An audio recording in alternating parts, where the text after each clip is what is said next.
ने आज आमंत्रित किया है, क्योंकि 90-95% व्यक्ति अब सोशल मीडिया पे आधारित हो गया है। उसको मोबाइल में भी वो यूट्यूब पर जाकर के सर्च करता है और देखता है, उसके अनुसार से काम करता है। तो मैं चाहूंगा आदरणीय रवि आदित्य जी को वो आए और हम सबको इस योगाहार कार्यक्रम में मार्गदर्शन करने का कष्ट करें। बहुत बहुत धन्यवाद मनुलाल जी। आज की योग कक्षा बहुत ही अच्छी रही। दीप्ति जी ने बहुत ही अच्छी तरीके से योग कराया। और एक जैसे भी आपने कहा कि आज हम सभी लोगों के लिए विशेषकर जो समय की मांग जिसे कह सकते हैं ना, वो ये बनता चला जा रहा है कि एक रिवीजन और रिवाइज्ड होना हमें बहुत ही आवश्यक है। क्योंकि समय या तो आप पूर्व निर्धारित कार्यक्रमों के आधारित चलें और अपने में बदलाव करें, नहीं तो जो समय होता है वो खुद स्वतः हमें उस ओर धकेलता है कि आप बदलाव करें। जैसे अभी के समय में जो तकनीकी आधारित जानकारियां होती हैं या फिर जो डिजिटलाइजेशन की बात होती है कि आप कैसे उस चीज़ को डिजिटली आप अपने और उसे ला सकें। एक छोटी जानकारी में अगर आप देखें कि कहीं भी आजकल डिस्काउंट कल्चर चला आता है, मेडिसिन में भी। तो कुछ अगर दुकान इसे अपनाते हैं तो उनके पास कस्टमर की भीड़ होती है, जो नहीं अपनाते हैं उनके पुराने कस्टमर भी उनसे हटते हैं। ठीक उसी तरह से जानकारी एक ऐसा प्लेटफॉर्म है जो कि लोग चाहते हैं कि हाथ में मेरे पास एकदम जो कहते हैं ना कि त्वरित रूप से और तुरंत उपलब्ध हो जाए। ठीक उसी प्रकार से कृषि आधारित जानकारी भी जो है, कृषि की जो मांग है वो समय के साथ बदलाव के साथ, यानी कि उसके उत्पादन की प्रक्रिया भी अगर कहा जाए कि अगर 60s में अगर हम लोग जो एक हरित क्रांति के पीरियड था उस समय की मांग अलग थी, और अभी के समय में जो 2022 में कहें तो एक स्वास्थ्य आधारित कृषि की मांग एक आम जन की ओर से स्वतः, जैसे हमारे अगर शरीर की बात की जाए तो शरीर की मांग है कि उसे एक स्वस्थ आहार उसके जीवन में आए, योग के माध्यम से एक हमारा शरीर स्वस्थ हो और आहार के माध्यम से उसे एक मजबूती मिले। और इसके लिए एक जो स्वस्थ वातावरण होता है कि अगर जैसा हम लोग पहले भी पूर्ववत एक चर्चा कर चुके हैं कि जिस प्रकार का विचार होता है, यानी कि जो उत्पादन करने की जो प्रक्रिया होती है, उसे बनाने की जो प्रक्रिया होती है, वो हमारे नेचर में, हमारे स्वभाव में अंदर चला जाता है। तो ये सब कुछ एक दूसरे से ही जुड़ा हुआ है कि अगर हम जो कृषि कर रहे हैं, जिस प्रकार से हम उत्पादन कर रहे हैं, जिस प्रकार से आज का बाजारीकरण है और जिस प्रकार वो हमारे घर में आता है, और घर में जो हम भोजन ग्रहण कर रहे हैं, तो जो स्वभाव हमारे अंदर डेवलप हो रहा है, जो परिवार के अंदर में वो एकजुटता जो खत्म होती चली जा रही है, जो एक छोटी स्मॉल आइकॉन फैमिली में जो कंसेप्ट बदल चुका है। तो ऐसा नहीं है कि ये एक दिन की परंपरा है। अगर अगर इस चीज़ को अगर हम लोग देखें तो ये पुरानी परंपरा है, क्योंकि एक जो हमारे देश की संस्कृति थी वो शुरू ही कृषि पे आधारित रही थी। लेकिन कहीं किसी चीज़ को कहते हैं ना कि अगर आप उसको जड़ से निर्मूल अगर हम कर दें, तो उसको अगर निर्मूल करना है तो निर्मूल करने के लिए एक चीज़ है कि आप उसकी सोच को, उसके विचार को, उसके प्रकृति को, जो उसका बेसिक जो उसका आधार है, आप उसे ही नष्ट कर दें। तो हमारे साथ वही होता चला गया, और उसके नष्ट होने के कारण ही आज हमें ये इस स्थिति पे हम आज पहुंच गए हैं कि हमारे लिए स्वास्थ्य के लिए हम चयन नहीं कर पा रहे हैं। आप धनार्जन कर सकते हैं, आपके पास पैसे की उपलब्धता है, लेकिन ये खुद से ये चयन हम नहीं कर पा रहे हैं कि क्या ये कृषक हमारे लिए इसका उत्पादन सही है, या ये जो ये प्रयोग कर रहा है ये सही है। क्योंकि अगर हमारे जितने भी कृषक बंधु कार्यक्रम में आते हैं, या हम लोग अपने जो समृद्धि कार्यक्रम से देखें, जो छोटे जो सीमांत स्तर के किसान हैं, जो लघु मध्यम किसान हैं, तो उनकी जमीन की संख्या कम है, तो उनके अंदर वो कॉन्फिडेंस जो है, जो आत्मविश्वास जो है वो नहीं आ पाता है कि कैसे हम अपने लिए उत्पादन करें। और उनके लिए सिर्फ और सिर्फ एक जो एक रोटेशन होता है ना, ये चक्र जो कहते हैं, हम लोग अपने फसल चक्र की बदलाव की बात करते हैं, लेकिन उनकी जो जीवन शैली की जो चक्र है वो उसमें उलझे पड़े हुए हैं, और उसी में वो उलझते चले जाते हैं। और निरंतर उनके लिए एक एक कहीं भी एक परिपाटी नहीं बन पाती जिससे कि वो अपने में बदलाव कर सके। तो एक मैं हमेशा ऐसा कोशिश करता रहा इस बीच में कि किसानों में जो वैसे किसान हैं जिन्होंने कम जमीन से शुरुआत की और आज एक ग्रुप फॉर्म करके उस जमीन की संख्या को बढ़ा दिया, जैसे पहले अभी तो मैं एक दूसरे किसान के बारे में बताऊंगा, लेकिन एक जो मैंने पुरुषोत्तम जी की मैं बार बार चर्चा करता था कि उनके पास 10 से 15 एकड़ जमीन थी और आज वो 100 एकड़ जमीन पे एक वो खेती करते हैं। तो कहने का मतलब क्या था कि एक बार हम एक ग्रुप फॉर्म करके कर सकते हैं, एफपीओ बना के कर सकते हैं, या हम लीज पे कर सकते हैं। यानी किसान की जो दूरदृष्टि हो, उसका आत्मविश्वास हो, और जो एक परिवेश होता है, जो एक जो हम कहते हैं ना कि हमारे सर्किल है, हमारे वैसे लोगों की सर्किल हम चिन्हित करें जो इस तरह की सोच से आगे बढ़ रहे हैं। अब इस तरह की सोच में जो हमारे लिए सबसे पहले ये जो जरूरी आ जाता है कि एक जो हमारे पास जो प्राकृतिक संसाधन है, जिसमें हम लोग पानी की, जल की बात करें, मिट्टी की बात करें, या जो ऊर्जा की बात करें, उनका क्या उचित इस्तेमाल हमारी ओर से किया जा रहा है। एक जरूरी नहीं है कि जो गवर्नमेंट हमें कुछ सब्सिडी दे दे, किसी तरह की कुछ लाभांश हमें दे दे, लेकिन हमारे लिए जरूरी ये है कि उसका उचित प्रयोग हम कैसे करें। अब एक किसान के बारे में आपको मैं चर्चा करना चाहूंगा। मैंने पहले भी योगाहार कार्य में उनके उनके बारे में मैंने बताया था कि एक परिवार में जिनके सभी लोग सदस्य सरकारी नौकरी करते हों, वो राजस्थान के किसान थे, योगेश जोशी जी। तो उनकी कहानी इंस्पिरेशनल इसलिए बनती थी कि एक एजुकेशनल बैकग्राउंड से जो सभी लोग जॉब ओरिएंटेड थे, सभी लोग जॉब करते थे, उन्होंने भी डिप्लोमा किया, लेकिन उनके मन में एक बात आई कि नहीं, मुझे कुछ अलग करना है। एक सोशली जो है, अगर कुछ जानकारी हम लें तो किसानों को हम एक जानकारी कैसे हम शेयर करें, एक किसानों के बारे में हम कैसे उन्हें बताएं जा करके। तो परिवार के विरुद्ध जाकर के, परिवार के अगेंस्ट उन्होंने इस चीज को, कार्य को उन्होंने शुरू किया।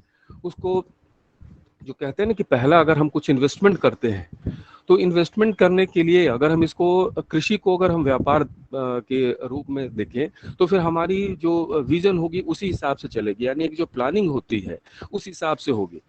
आप सिर्फ एक मोनोटोनसली अगर आप काम नहीं कर सकते हैं। जैसे कि अगर किसी कक्षा में अगर 60 विद्यार्थी पढ़ते हैं, तो आप जाके ध्यान से अगर उस पे एवरेज आप निकालेंगे, तो उस में से 20 बच्चे ऐसे होंगे जो जिनको पता होता है कि उनको किस प्रकार से तैयारी करनी है। अगले 20 बच्चे कुछ हद तक फॉलोअर्स बनते हैं, और फिर और आप देखेंगे तो वो संख्या घटती चली जाएगी। तो यहाँ पे कृषि में भी अगर हम लोग कुछ बदलाव के लिए और अपनी ओर जाते हैं कि हमारे क्या, हम लोग जो खेती कर रहे हैं, जो हमारी परंपरा है, जो जो पैटर्न पे हम करते रहते हैं, क्या हमारे लिए वाकई वो फायदेमंद है या नहीं है। तो इन्होंने भी इस चीज को, जब योगेश जी ने 2009 में इस चीज की शुरुआत की थी, तो उनके मन में ये चीजें ये आई कि भाई हम लोग क्या इसमें करें। और ऐसा नहीं थी कि फर्स्ट ईयर वो सक्सेस हुए, लगातार 2 साल उनको असफलता उनके हाथ लगी। और जब उन्होंने पहली जो कोशिश की थी, वो 2 बीघे जमीन से कोशिश की थी।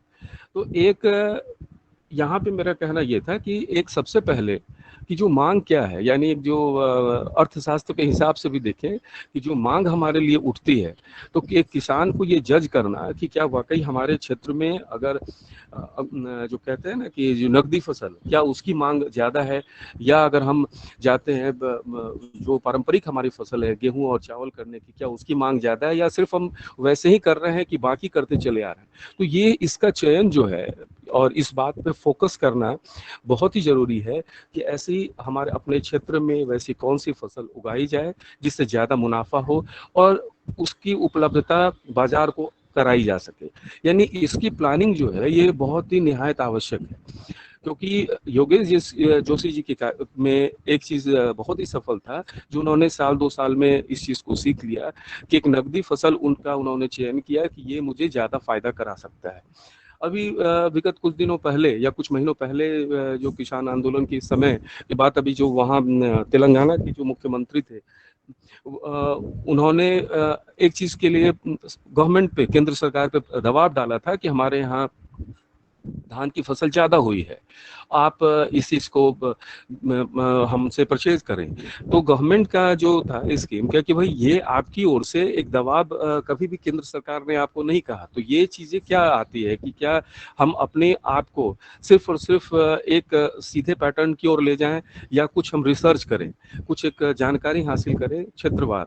क्षेत्रवार कहने का मतलब कि जो मध्य प्रदेश में, जो तेलंगाना में, या जो दक्षिण भारत के क्षेत्र में हो रहा है, या जो बिहार झारखंड में जो चीजें हो रही हैं, क्या उसमें भी अलग अलग चीजें का हम एक समायोजन कर सकते हैं, फसल का चुनाव कर सकते हैं। और इनके इस चीज में एक सबसे जबरदस्त खूबी थी, इसी कार्यक्रम में कई एक बार आता था कि किसानों को के पे विश्वास कैसे की जाए। अगर मुन्नी लाल जी इस कार्यक्रम में हैं और मुन्नी लाल जी पे मेरी विश्वास है, तो एक कितने क्षेत्र तक उनकी ये विश्वास की जो परिधि है वो कायम है।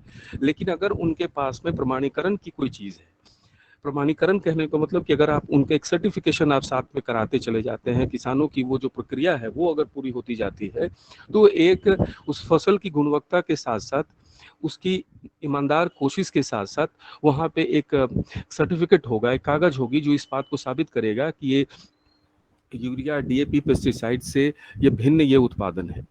तो इन्होंने जब इस चीज़ की शुरुआत की योगेश जोशी ने, तो उनके साथ शुरुआत में 10-15 किसान जुड़े और धीरे धीरे, जैसे कहते नहीं है कि आप अगर इस चीज़ को प्रयोग कर रहे हैं तो उस प्रयोग की पहले शुरुआत होती है कि आप किसी वैज्ञानिक के संपर्क में आते हैं, और एक मॉडल जब आपकी एक्टिविटी अलग होती है, जब आपके प्रयोग अलग होते हैं, तो उनके गांव में भी इस चीज़ को लोगों ने देखा, क्योंकि वो कृषि वैज्ञानिक को अपने गांव में लेकर के आए, उनसे मिलना। जैसे शुरुआत के 10-15 किसान उनके साथ थे, फिर 15 से 20 किसान हुए, 25 किसान हुए, आज उनके साथ 3000 से ज्यादा किसान जुड़े हुए हैं। तो ये जो सिलसिला उनका था, जैसे कि अगर हम लोग अपने ऑर्गेनिक के सेशन में जब क्लासेस हम लोग की जब होती थी किसानों की, तो जब एक साथ अगर रेगुलर 20-25-50 किसान अगर बैठ रहे हैं, तो कोई ना कोई चीज को जानना चाहता है कि यहाँ किस बात की के लिए प्रशिक्षण किसानों को दिया जा रहा है।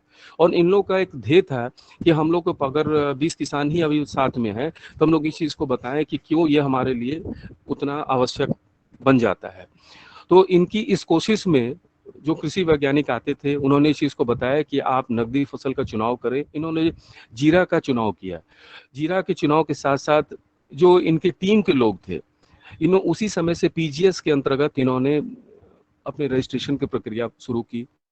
अब क्या था कि अब जब ये दोनों साथ साथ हो रहे थे, तो इसके साथ साथ में अगर हम लोग अभी के समय में देखें, अब तो 3000 की इनकी टीम है, लेकिन शुरुआती समय की इस टीम में कुछ लोग इस उत्पादन की पैकेजिंग, जो कि मैंने पहले भी एक बार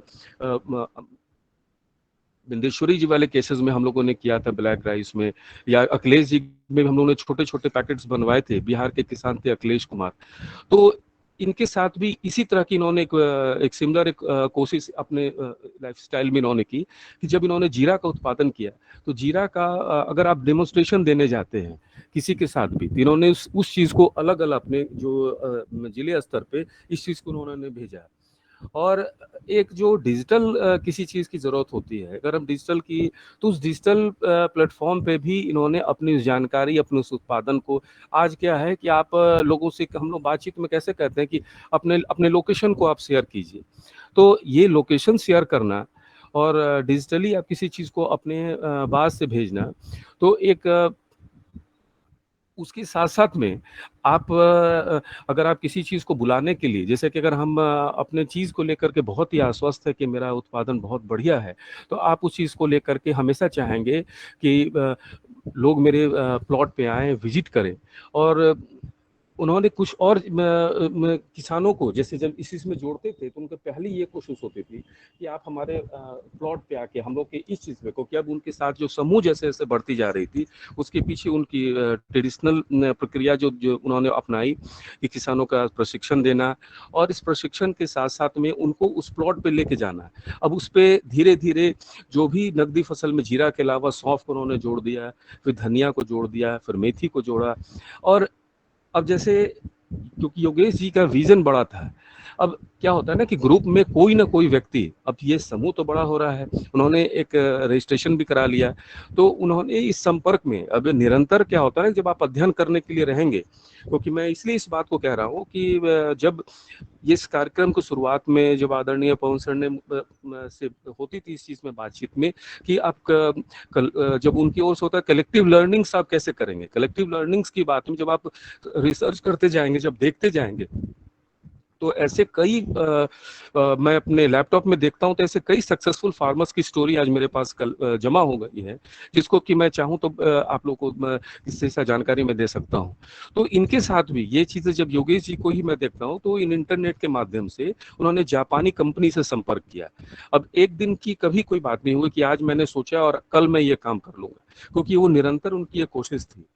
और उस कोशिश के बीच में अब कैसे होता है कि हम लोग अगर एक पिक्टोरियल इमेज अपने लिए साझा करते हैं या शॉर्ट वीडियोस बना के साझा करते हैं, मैंने कहना था ना कि एक प्रस्तुतिकरण जो होती है वो आपकी कैसी है, आपके उत्पादन की कैसी है, और किस प्रकार आप दे सकते हैं, और क्या सब्स्टिट्यूट आपने चुना है। मैंने अगर आपने बदलाव लाया है अपने कृषि प्रणाली में, तो किस प्रकार से आपने उसको बदलाव के रूप में देखा है। अब जब जापानी प्रतिनिधि उनके गांव में आते हैं तो, और उन्होंने उनको बुलाया भी। अब क्या होता है कि कभी कभी शिक्षा बहुत ही और सफल प्रयोग होता है, तो आप देखेंगे कि एक जो एक मैं भगवान के रूप में कहूँ कि उनकी ओर से भी एक आशीर्वाद स्वरूप एक हेल्प होता है। ये जो जापानी प्रतिनिधि थे वो उनके गांव में विजिट करने चले आए जालौर में, और आने के बाद उन्होंने प्रॉपर विजिट किया, उनकी टीम से उन्होंने जांच परख की, और इसके बाद उनको एक जीरे की सप्लाई का ऑर्डर मिल गया कि आप एक लिमिटेड, पहले शुरुआती समय में कि इतनी आप मुझे पहले भेजिए, फिर हम लोग आपकी कंपनी के साथ जो उन्होंने एक रजिस्ट्रेशन पंजीयन कराया था, एक टाई अप हम आपके साथ करेंगे, एमओयू साइन करेंगे। और फॉर आगे जो होगा, क्योंकि उनकी खेती में उन्होंने धनिया को भी शामिल कर लिया, मेथी को भी शामिल कर लिया, तो आप हमें इसकी भी भेजेंगे। यानी कि वो जो प्लॉट पे उन्होंने जो कुछ भी अपने लिए जो सेटअप बनाया था, जो उन्होंने उनको दिखाया, जो जापानीज कंपनी थी, जो लोग आए थे प्रतिनिधि, उन्होंने इस चीज को सराहा था और उन्होंने उनके साथ शुरुआती दौर में इस चीज को किया। और ये उनको उनके द्वारा भेजे जाने के बाद, यानी योगेश जी के जो जितने समूह के किसान थे उनके द्वारा भेजे जाने के बाद में ये चीजें उन लोगों को पसंद आई, और एक सप्लाई का कॉन्ट्रैक्ट उनके साथ हो गया। तो इनके बीच में दो चीजें एकदम ही क्लियर थी। पहला, एक ईमानदार कोशिश, और एक उनकी दूरदृष्टि, एक विजन कि मुझे ये करना है। और साथ साथ में जब हम किसी सिस्टम को अपनाने जा रहे हैं, अगर हम पीजीएस के माध्यम से जुड़ रहे हैं, तो हमारे अंदर ये कोशिश हो कि संख्या हमारा अधिक हो, साथ ही साथ में हमारी ओर से उस चीज में एकदम पूर्ण, कहते हैं ना कि 100% हमारा इन्वेस्टमेंट चला जाए कि भाई ये चीजें हम अपनी ओर से कर रहे हैं। तीसरा, उन्होंने इस चीज को हमेशा कहा कि एक जो अलग अलग, जैसे कि कहते हैं ना कि आप डिजिटली आप अपने आप को, अपने उत्पादन को कैसे आप यूज करेंगे, कैसे उसका अधिक से अधिक प्रयोग करेंगे लोगों को जानकारी देने में। वो जिले स्तर पे हो सकता है, प्रदेश स्तर पे हो सकता है, राज्य स्तर पे हो सकता है, और अपने आप पूरे देश स्तर पे हो सकता है, या और आप चले जाएं तो अपने उस कॉन्टिनेंट में आप चले जाएंगे कि आप वहां पे भी स्तर पे आप भेज सकते हैं। यानी एक जो डिजिटल का प्रयोग है, यानी जो डिजिटल साक्षरता की जो बात प्रधानमंत्री जी हमेशा कहते हैं कि कैसे कोई भी किसान, कोई भी व्यक्ति अपने जीवन में इसके बदलाव को ला सकता है। हम आज मौसम की जानकारी ले सकते हैं, एकदम इतने सारे ऐप हमारे पास उपलब्ध हैं जो फसल की जानकारी, फसल की बुआई की जानकारी से लेकर के उनकी सारी प्रणाली, उसके बचाव की जानकारी हम ले सकते हैं। तो एक चीज अपनाने के साथ साथ योगेश जी ने सभी चीजों को, एक जो कहते हैं ना कि अपने जो उनकी कोर टीम बनती चली गई, जो आज 3000 लोगों की पहुंची है, वो वैसे ही लोगों की बढ़ती जा रही थी जो एक साथ एक सोच के साथ आगे जा रहे थे। साथ में जो उन्होंने इस चीज में अलग अलग, जैसे कि अभी जो जापानीज के अलावा उन्होंने एक हैदराबाद की कंपनी के साथ भी उन्होंने एक समझौता किया। अब जैसे जो कॉन्ट्रैक्ट फार्मिंग की बात जो जो कृषि बिल में प्रधानमंत्री जी पिछली बार लेके आए थे, तो एक कॉन्ट्रैक्ट फार्मिंग के लिए, क्योंकि एक ऐसा चीज है, क्योंकि किसान के पास सबसे बड़ी समस्या होती है वो धन की होती है और मार्केटिंग की होती है। तो उसको ये तय कर पाना बहुत ही मुश्किल होता है कि मेरे द्वारा उत्पादित उत्पाद का सही मूल्य मुझे कैसे मिलेगा, और इंफ्रास्ट्रक्चर उसके पास जो वीक होता है वो इस बात को तय नहीं कर पाता कि मार्केट में वो उपलब्ध कैसे कराए। और इसके साथ में जब तक एक मजबूत समूह नहीं होगा, या वैसे उस समूह के बीच में उस तरह के लोगों की संख्या नहीं होगी जो थोड़ी सी अपनी ओर से मेहनत कर पाए मार्केट उपलब्ध कराने में। तो इसमें क्या था कि एक टीम बनाने में, भाई किसान तो किसान होते हैं, अब किसान में आप ये चयन नहीं कर सकते कि कौन कितने टेक्नोक्रेट है, कितनी जानते हैं, कितने उनके प्रति उनकी इच्छा है। लेकिन एज अ टीम लीडर अगर बात करूं कि ग्रुप में योगेश जी ने इस चीज को इनिशिएट किया था अपने जालौर में, तो वो इस चीज में पूरी तरह से पूरी तरह से वो लगे हुए थे कि किसानों को कैसे, ये कंपलसरी उनका था कि अगर हम लोग फर्स्ट लेवल में, अगर हम पीजीएस में प्रशिक्षण हो रहा है, रजिस्ट्रेशन की उनकी बात हो रही है, सेकंड लेवल में हो रहा है, यानी उनके जो 3000 किसान थे उन्होंने तीनों लेवल पे उन्होंने बांट दिया था पीजीएस सर्टिफिकेशन के लिए। और जैसे जैसे कॉन्ट्रैक्ट आ रहे थे, जैसे वो इसमें बात कर रहे थे कि जो अपने कहते हैं ना कि जो एग्रो टूरिज्म के, जो हम लोगों ने राजस्थान की ही भीलवाड़ा के किसान की हम लोगों ने चर्चा की थी, तो वहाँ पे अगर चले कोई भी किसान, जब आप उनके प्लॉट पे विजिट करते हैं तो प्लॉट पे विजिट करने में एक अलग अनुभव होता है कि क्या वाकई उनकी जो प्रोसेस है, जो तरीका है, तो ये वो हमेशा करते थे। साथ साथ में एक पिक्टोरियल इमेज उनकी होती थी, एक अपने जो बुकलेट फॉर्म में होता है ना कि ई बुक अपने बनाए, अगर हम लोगों ने कुछ लिखा उसके साथ कुछ इमेजेस डाले, कुछ छोटे वीडियोज अगर पॉसिबल हुआ तो वो डाले, ये ऑलवेज वो शेयर करते थे। और जब तक ये इस कोशिश में हो सकता है कि इसमें तो वक्त लगे, लेकिन इस वक्त के साथ साथ में, क्योंकि एक लंबा समय उन्होंने 2009 से आज 2022 चलाया है, इस बीच में उनके हैदराबाद के किसान के साथ भी उनके टर्नओवर हो गए। तो एक रेगुलर बेसिस पे क्या होता है कि अगर विदेश की बात करें तो ये जो हमारे जितने नकदी फसलों में, वो हैदराबाद की किसान की फर्म की बात हो, जापान की फर्म की बात हो, अमेरिका की फर्म की बात हो, ये एक ऐसा चीज है ना कि जब हम लोग एक विश्वास अगर जब एक बार बनता है, और वो जो गुडविल होता है कि अगर ये विश्वास किसान का उस विदेशी कंपनी के साथ जुड़ गया, तो एक लंबे समय तक वो लाइफ लॉन्ग चलता है। क्योंकि कहीं ना कहीं क्या होता है ना कि हम लोग शॉर्ट टर्म कभी किसी चीज का नहीं हो सकता, और शॉर्ट टर्म के साथ साथ जो हम लोग फसल चक्र की बात करते हैं, तो फसल चक्र के अलावा एक चीज खुद ही करना तय करना होगा कि क्या वाकई हमारे प्रकृति के साथ हम लोगों ने संतुलन बनाए रखा है कि नहीं। क्योंकि हम लोग अभी पिछले कई सेशंस में इस बात में चर्चा में हम लोग रहते थे कि वर्षा जल का उचित प्रयोग कैसे होगा, या भूजल का उचित प्रयोग कैसे होगा, या ये जो वाटर रिचार्ज की बात हम लोग करते थे।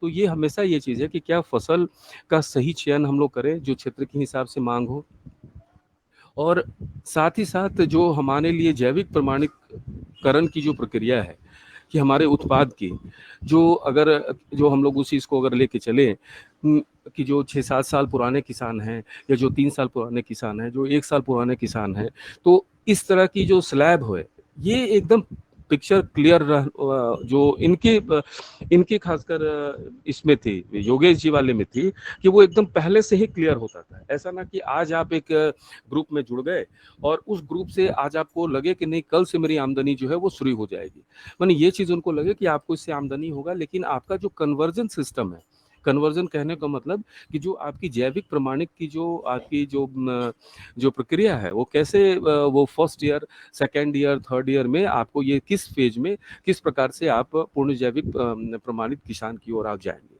तो ये चीजें एक ऐसी है कि हम लोगों के साथ में एक जो बाईबैक एग्रीमेंट होता है, अगर हम लोग अपनी जगह पे सही हैं और हमारी प्लानिंग सही है, और साथ साथ में जो डिजिटल का प्रयोग है, वो हमें इस चीज में आगे की ओर लेके चला जाता है, जैसा योगेश जी के केस में हम लोगों ने देखा है। तो एक चीज मुख्यतः क्या है कि अगर हम लोग खेती की तरफ में जाते हैं, तो खेती में जो सही इस्तेमाल होता है प्राकृतिक संसाधन का, कि पानी, जल और ऊर्जा का, तो पानी, जल, ऊर्जा का सभी इस्तेमाल तभी होगा जब हम लोग फसल का उचित चयन करें, जो क्षेत्र के साथ साथ हमारी मांग को भी, जो कहता है ना कि क्षेत्र की मांग है और हमारी मांग है कि हमें अधिक लाभांश आए, वो हमें दिला पाएगा। क्योंकि ये जो पारंपरिक कृषि जो है धान और गेहूं की, उसका एक सिलेक्शन बहुत जरूरी है कि क्या वाकई ये जरूरत से ज्यादा तो नहीं हम उत्पादन कर रहे हैं, या हमारी भिन्न क्यों नहीं है। अगर हम कहें ना कि ये चीजें हम आपसे अलग हैं, और उस अलग के चीज में अगर हम उस चीज को जोड़ते हैं, तभी वो हमें फायदा करा सकता है। तो जितने भी सक्सेसफुल फार्मर्स हैं, उन्होंने उनकी स्टोरी में एक चीज तो निश्चित आई कि उनके पास में उन्होंने एक विजन जरूर रखा कि ये अलग है, और उस अलग के साथ साथ में अलग करने की कोशिश ही उनको अलग कर गई लोगों से। कि वो आज जब जहाँ पे लाखों की बात करते हैं, उनका करोड़ों का टर्नओवर उनके साथ हो गया। तो ये एक बहुत बड़ी बात है कि एक दिन का काम होता नहीं है, उन्होंने सालों इसमें दिया और सालों के साथ साथ में एक प्लानिंग बना के की। अगर आज योगेश जी की 2 बीघा से की गई कोशिश आज उनकी टीम के पास में अच्छी जमीन हो गई है और ये 60 करोड़ से ऊपर का सालाना टर्नओवर होता है। तो एक ऐसी चीज है जिसको कि अगर हम लोग अगर प्रॉपर प्लानिंग के तहत नहीं कर पाए तो ये असंभव है। क्योंकि किसानों के बीच में क्या होता है ना कि वो संगठन बनता है, अगर बन गया तो उसके बीच में मनमुटाव आते हैं। यानी कि अगर एक सोच के साथ एक एक ऐसा ग्रुप, एक ऐसा सर्किल अगर बने जो ये लेके चले कि आज जो प्रकृति के साथ साथ हमारे खुद की व्यक्तिगत ये मांग है कि हमें उचित और स्वस्थ भोजन आहार हमें मिले, तो उसके साथ हम किस प्रकार की टीम गठन करें, किस प्रकार का मार्केट है और मार्केट में क्या उसकी मांग वाकई ज्यादा है या नहीं है। ऐसा ना हो कि सरप्लस हो जाए, आज अगर वेजिटेबल में टमाटर का उत्पादन है और सरप्लस हो जाए। क्योंकि एक बार एक मेरे क्षेत्र के सीतामढ़ी की तरफ के किसान, तो उन्होंने कहा कि हमारे पास टमाटर ज़्यादा हो गया और इस प्रकार से वो रेट जो है वो वहाँ क्रैश हो गई, वहाँ गिर गया, कोई रेट ही नहीं था उसका। तो ये कभी भी नहीं हो सकता है कि आप क्या मांग के अनुरूप चल रहे हैं, आपकी प्लानिंग वाकई वैसी है या नहीं है, और किस प्रकार आप बाजार को उपलब्ध करा रहे हैं। लेकिन सबके पहले अगर इन सभी चीज को दिया जाए तो क्या हम लोग इस चीज पे जोर दे रहे हैं कि प्रकृति से संबंधित हम लोग कृषि कर रहे हैं या नहीं कर रहे हैं।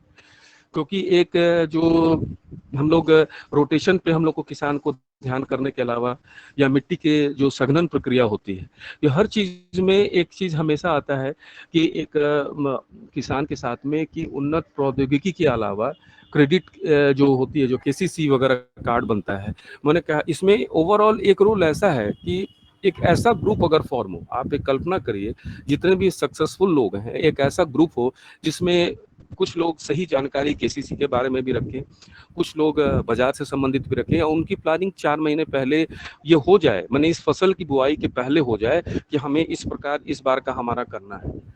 और इससे संबंधित जो है, जैसे अगर आप इसको ऐसे करें, जो पवन सर ऑलवेज डॉक्यूमेंटेशन पे उनकी जोर होती है, तो ये चीज मैं बिल्कुल कहूंगा कि ये बिल्कुल सही है कि अगर आज 4 महीने पहले एक प्लानिंग हो गई कि ये 4 महीने हम लोग ये खेती कर रहे हैं और इसकी संबंधित जानकारी अगर उस बाजार में है कि यहाँ पे ये किसान ये चीज कर रहे हैं, तो हमारे साथ उसके उत्पादन की शुरुआती चीज से, यानी कहते हैं ना कि जीरो से लेके लास्ट स्टेज में, मैंने उसके उत्पादन के समय तक की उसकी तस्वीर हमारे पास हो सकती है, उसको हम लोग उस तरीके से प्रेजेंट करा सकते हैं, दिखा सकते हैं। और एक जो ट्रस्ट होता है ना, कभी अलग अलग क्षेत्रों पे लोगों को लगता है कि नहीं ये चीटिंगबाजी थोड़ी हो गई।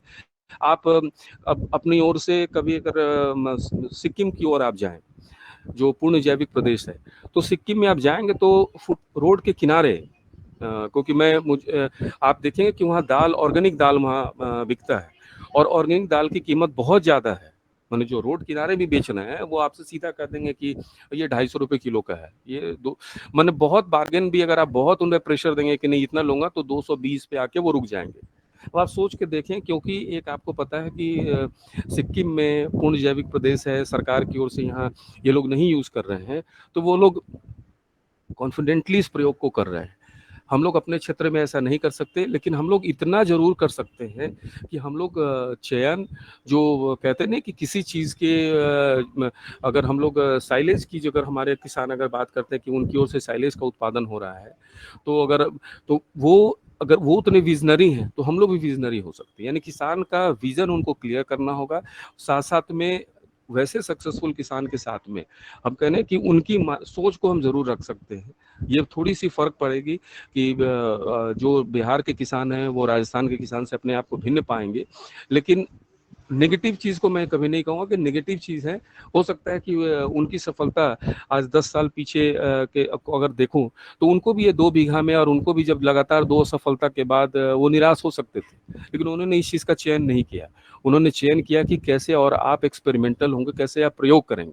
हम लोग जब यूट्यूब पे किसी चीज को सर्च करते हैं तो हम अच्छी चीजों को ही सर्च करें, गूगल पे अच्छे चीज़ों को सर्च करें।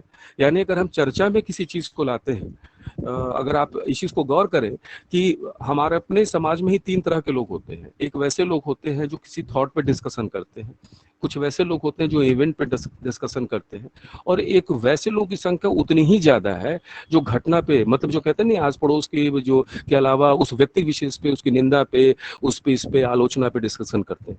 तो हमें वो चयन जरूर करना होगा कि जो लर्निंग फेज है हमारे जो बीच, कहते हैं ना कि इवेंट पे, कि कहीं कुछ घटना अगर हो रही है जो पॉजिटिव घटना है, जो हमारे लिए जीवन में प्रभावित कर रही है, उससे हम उस चीज को जोड़ के देखें।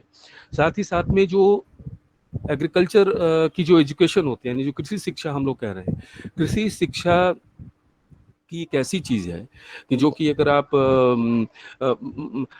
जो कि निरंतर आपको बातचीत के जरिए, जो कहते हैं ना कि हम लोग अगर जो विजुअल सबसे पहले होता है, जो अगर आप विजुअल देखें, जो अगर आप वीडियो के माध्यम किसी चीज को देखें तो आपको ज्यादा समझ में आने लगता है, आपको याद हो जाता है। अगर वहाँ भाषा मायने नहीं रखती, आपके सामने में अगर कोई पिक्चर भी चल रही है, वो दूसरे भाषा की हुई, दक्षिण भारत की भाषा हो या विदेशी कोई भाषा हो, अगर वो आपके सामने चलेगी तो आप काफी हद तक उसकी कहानी समझ लेंगे। ठीक उसी तरह से एग्रीकल्चर में भी किसानों के साथ साथ वो सब कुछ जान रहे हैं, बस उनको थोड़ा सा ट्विस्ट की आवश्यकता है कि कैसे आप थोड़ा सा बदलाव अपने में करें, फसलों के चयन में आप बदलाव कैसे करें, और किस प्रकार उसकी मार्केटिंग की रिसर्च आपके साथ हो जाए। वो उसके लिए टीम की आवश्यकता अलग है, क्योंकि एक व्यक्ति जिसके पास, क्योंकि भारत में कृषक की परिभाषा जो थी वो भिन्न थी, यानी किसान के लिए वो भिन्न था, और वो चीज उसको जबरदस्ती बदल दिया गया। आज कृषक का क्या हो गया है, वो बटाईदार के रूप में भी है, वो मजदूर के रूप में भी है। अगर आप किसी से पूछें कि क्या तुम वाकई कृषक हो, हाँ मैं हूँ, लेकिन मैं बटाईदार के रूप में हूँ, मेरे पास जमीन उपलब्ध नहीं है। कोई कहेगा कि नहीं, मेरे पास जमीन भी नहीं है, मैं उनके खेत में कृषक हूँ, लेकिन मैं मजदूर के रूप में हूँ। तो क्या संगठन जो बने वो किस प्रकार से उसका निर्धारण करे, किस प्रकार से वो जो लाभांश होता है वो सब तक पहुंचे, यानी जीवन सुरक्षा जो बीमा आधारित हो, फसल सुरक्षा जो सरकार देती है केसीसी के माध्यम से, यानी एक जो समुचित जो कहते हैं ना कि एक प्रोग्राम अपने में बना के करना। तो एक इन सभी इस जैसे जितने भी सक्सेसफुल लोग हैं जो पूरे आत्मविश्वास के साथ अगर अपने इस चीज़ में अपने प्रैक्टिस को अपनाया है उन्होंने, तो ये ज़रूर दिखाया है कि कैसे आप हमारे प्लॉट पे आएँ, साथ-साथ में आप हमारे उत्पादन को देखें, हमारे उत्पादन के प्रमाणीकरण को देखें। यानी प्रमाणीकरण एक ऐसी चीज़ है जो हमारे उत्पाद को एक महत्व देती चली जाती है।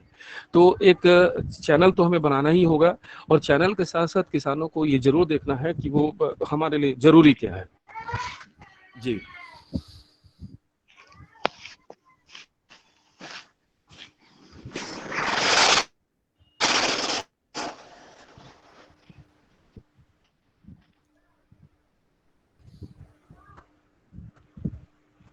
जी, मुन्नीलाल जी, विशेष अगर आप लोग कुछ इसमें पूछना चाहें अगर इनसे संबंधित। जी।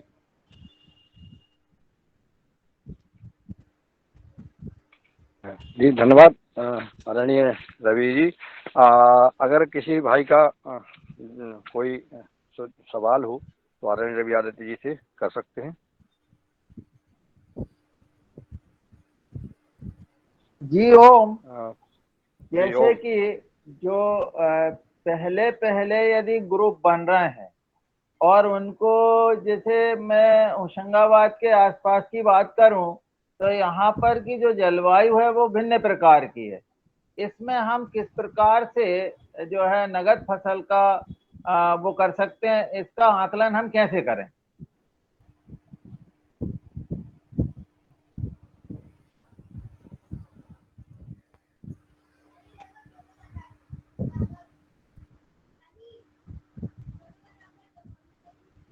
जी ओम, मेरा प्रश्न हुआ कि नहीं? जी जी, आपका प्रश्न हो गया जी। देखिए, इसमें फसल के आकलन के लिए जो आपके क्षेत्र में, जैसे आपने बताया कि जलवायु अलग अलग है, तो सबसे पहले तो एक जो मैंने कहा कि जो आपके वहाँ जो क्षेत्र के जो निकटतम, जो आप पहले ये देखें कि आपके जो जितने भी फार्मर आपके साथ जुड़ते हैं, जो किसान का समूह आप जैसे बना रहे हैं, उस समा उनके पास के वहां पे कितनी भिन्नता होती है। जैसे आपने जलवायु की बात कही, तो कितनी भिन्नता हो रही है।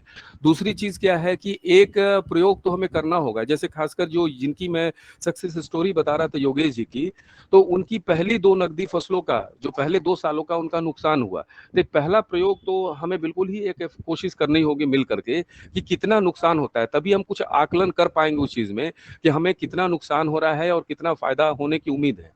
एक अंदाज पे नहीं कर सकते, क्योंकि इसमें जैसे आपने बताया कि अलग अलग परिस्थिति आती है। तो एक प्रयोग तो निश्चित ही मेरा मानना है कि करना चाहिए कि एक पहला, जैसे हम लोग एक्सपेरिमेंट करते हैं ना कि नए रोजगार के लिए, तो एक पहला प्रयोग बिल्कुल ही करना चाहिए, तभी उस चीज पे एक जगह पे हम लोग आ सकते हैं। जी सर, जी जी। ओ हेलो रमेश्वर मेहरा जी, आदरणीय डॉक्टर किशोर दुबे जी, जी स्वागत है। हाँ मुन्नीलाल जी, इसमें मैं थोड़ा सा जोड़ना चाहता हूँ। रवि जी ने जो बताया वो बिल्कुल सही है कि प्रयोग करना चाहिए, लेकिन उसके साथ साथ हमारे देश के सभी अलग अलग विभाग गिराए गए हैं पर्यावरण के अनुकूल। 14-15 है, कोई 18 बोलता है, ठीक है, जो भी है उसकी संख्या में कम ज्यादा हो सकता है। तो पर्यावरण के आधार पे, मतलब उसमें वर्षा कितनी होती है, तापमान कितना होता है, उसका ओवरऑल सॉइल कैसा है, स्ट्रक्चर कैसा है, इसके आधार पर अलग अलग विभाग बनाए गए हैं।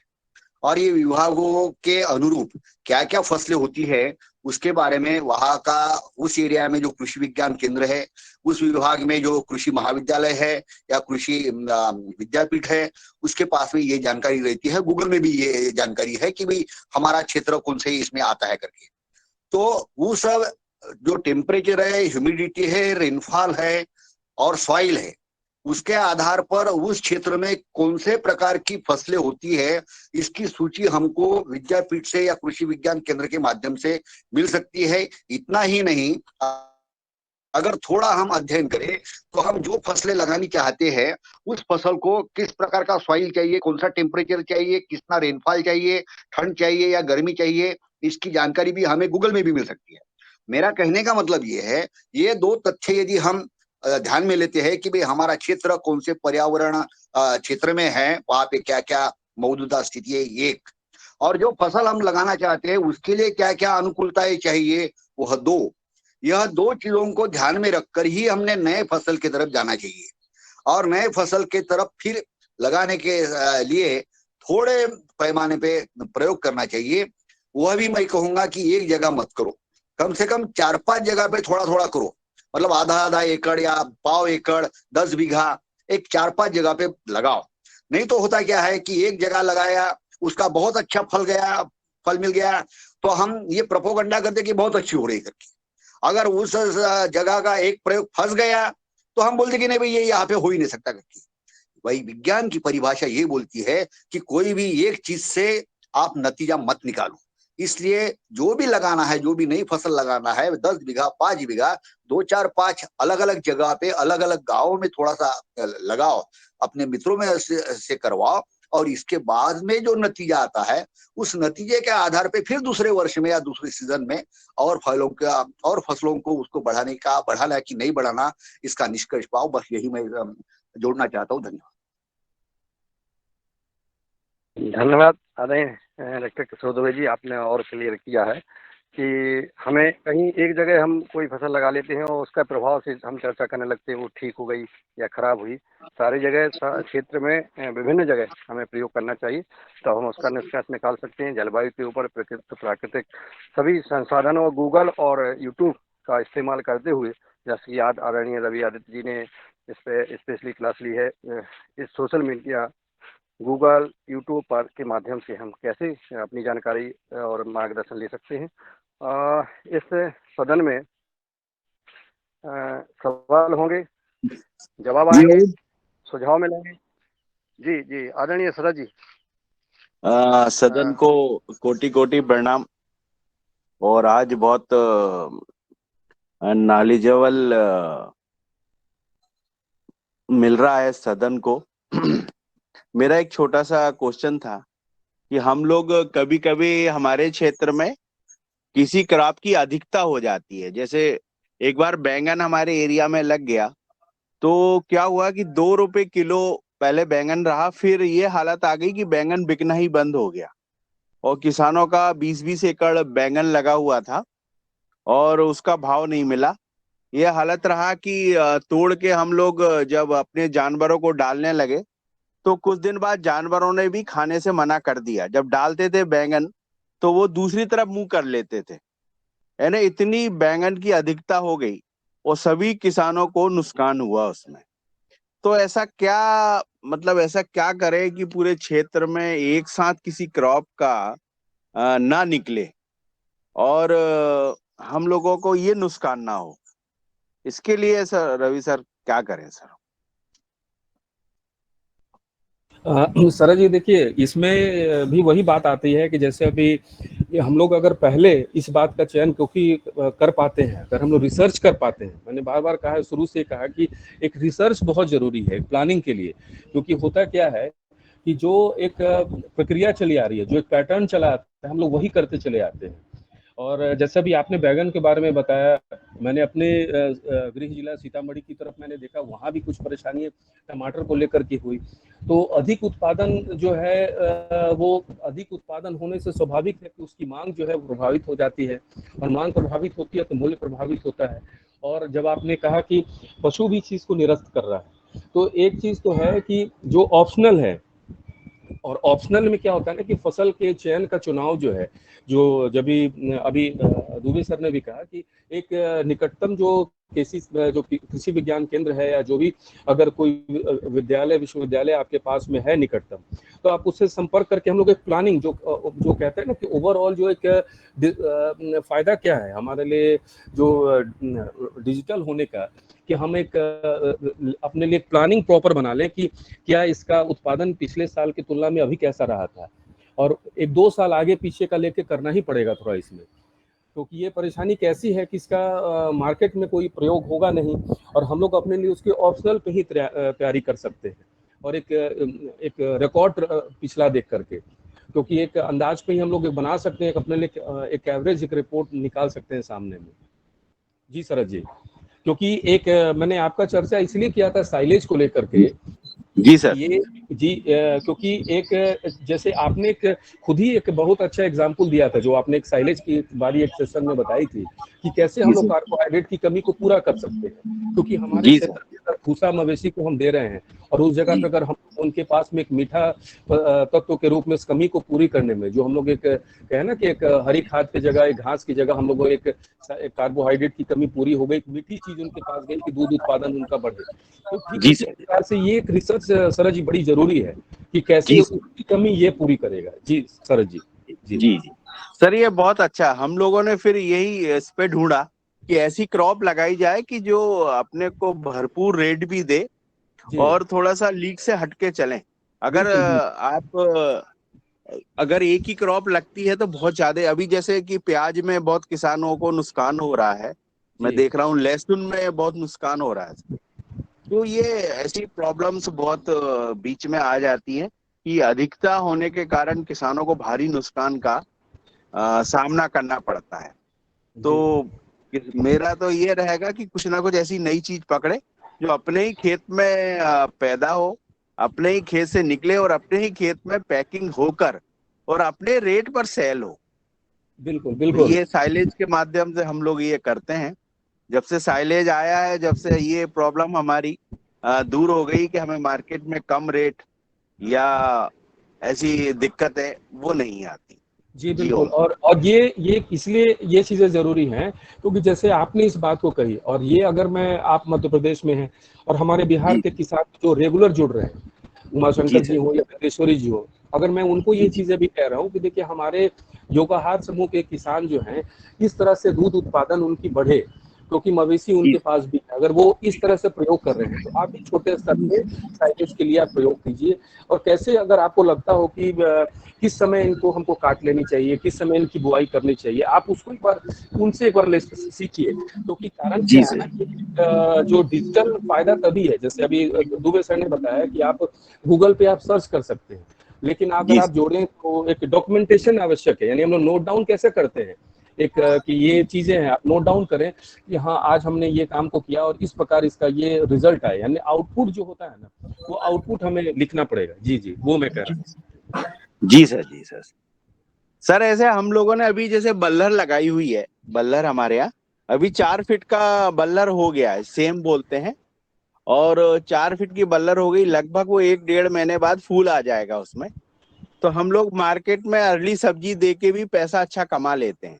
60 से 70 रुपए किलो अर्ली, जो 15-20 दिन अर्ली हमें मिल जाता है, वो 20 दिन में इतना पैसा मिल जाता है कि अपने को जो नुकसान होने वाला रहता है वो नहीं हो पाता उसमें।